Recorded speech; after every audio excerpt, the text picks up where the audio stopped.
بدعوة من رئيس الوزراء إلى شيوخ الجنوب الأجلاء،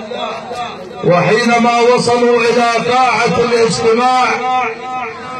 قالوا لهم أن المقاعد الأمامية سيحل علينا ضيوف فيرجى الجلوس إلى الخلف، وكان ظن شيوخنا شيوخ الجنوب الأجلاء إن الضيوف من خارج العراق. ولما دخل الضيوف وكانوا هم شيوخ الغربية فقام الشيخ راشد جواد البهلول شيخ عشائر الإبراهيم العام صاح اوقف اوقف اوقف اوقف، هذا مو مكانك حتى يتخصص، يا الرابع على الدلال واجب منك تترخص، اوقف اوقف اوقف اوقف، هذا مو مكانك حتى يتخصص، يا الرابع على الدلال واجب منك تترخص،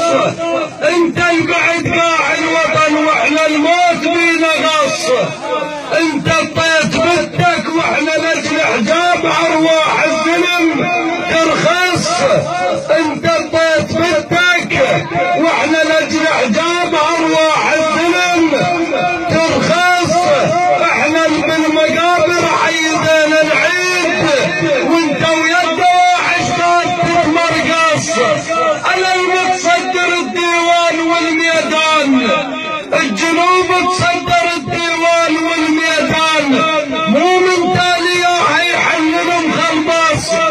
نصفي الموصل وانا رد عليك عد طلابه ما تخلص،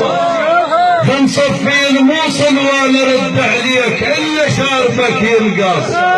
هاو البايع عرض داعش، هاو